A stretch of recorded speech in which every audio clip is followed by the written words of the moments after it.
গ্রামের সবাই তাকে অপমান করত, কেউ তার সাথে মিশত না। চলুন আজকে এই গল্পটা শোনা যাক, একদম সত্যি ঘটনা যাকে গল্পে বাস্তবায়িত করা হয়েছে। আসুন। একটি ছোট্ট গ্রামের কথা, চারিদিক সবুজ গাছপালা, কাঁচা রাস্তা আর শান্ত পরিবেশ। সেই গ্রামেই বাস করত এক স্বামী স্ত্রী, রূপালী আর তার বর অরূপ। তারা খুব সাধারণ মানুষ ছিল, একে অপরকে খুব ভালোবাসত। তাদের জীবনে একটাই বড় কষ্ট ছিল, বহু বছর ধরে তারা সন্তানের আশায় অপেক্ষা করছিল, কিন্তু তাদের ঘরে সন্তানের হাসি আর আসছিল না। সময়ের সাথে সাথে মানুষ অনেক নানা কথা বলতে শুরু করলো। কেউ ফিসফিস করে বলতো, আবার কেউ বলতো তোদের ঘরে সন্তান নেই, আবার কেউ কটু কথাও শোনাতো। গ্রামের কোনো শুভ অনুষ্ঠানে রূপালীকে কেউ ডাকতো না। এইসব কথা শুনে মহিলার মন ভেঙে যেত। সে খুব মা মনসার ভক্ত ছিল। সে চুপচাপ করে থাকতো, কোথাও যেত না, কারোর সাথে মিশতো না, শুধু চোখের জল ফেলতো। কখনো স্বামী স্ত্রী দুজনে মন খারাপ করে বসে থাকতো। দুজনেই মনে একটাই দুঃখ ছিল, তাদের ঘরে কি হাসিয়া ফুটবে।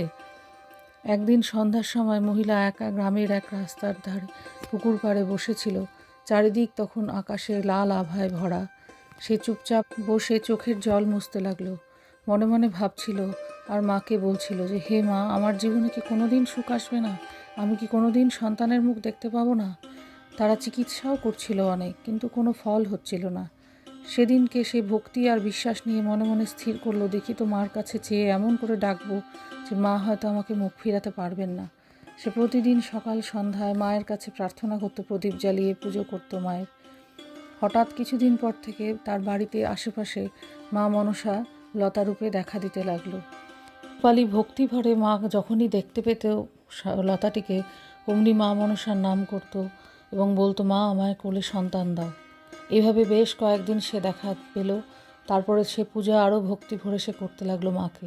এইভাবেই একদিন সন্ধ্যার সময় সন্ধ্যা আরতি দিয়ে মায়ের সামনে বসে থাকতে থাকতে রূপালীর চোখ লেগে গেল এবং ঘুমিয়ে পড়ল সে। তারপর দেখা দিল, হঠাৎ সে মা মনসার স্বপ্নে দেখা পেল। আশ্চর্য এক স্বপ্ন দেখল রূপালী। স্বপ্নে দেখল দেবী মনসা তার সামনে দাঁড়িয়ে আছেন। চারিদিকে এক অদ্ভুত আলো ছড়িয়ে পড়ছে। মা মৃদু হেসে বললেন, ভয় পাস নে, তোর ভক্তিতে আমি খুশি হয়েছি। তোর মানত আমি পূরণ করব, তোর কোলে সন্তান আসবে, চিন্তা করিস না। আমায় মূর্তি বানিয়ে পুজো কর। স্বপ্ন দেখে রূপালী অবাক হয়ে চমকে উঠল। এক অদ্ভুত শান্তি নেমে এলো তার জীবনে।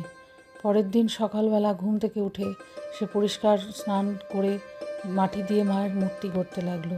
তারপর ভক্তি ভরে শুরু করলো পূজা। প্রতিদিন ধূপ ফুল আর প্রদীপ নিয়ে এসে মা মনসার আরাধনা করত। ধীরে ধীরে গ্রামের মানুষও সেখানে আসতে শুরু করলো। সবাই মিলে দেবীর নাম জপ করতে লাগলো। কয়েক মাস পরে ঘটল এক আশ্চর্য ঘটনা।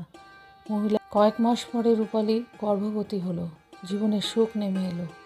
মা মনসা কৃপা করেছেন তার উপর। এইভাবে কয়েক মাস যেতে না যেতে ধীরে সুস্থে খুব সুস্থভাবে তার বাচ্চা প্রসব করলো, সন্তান হলো।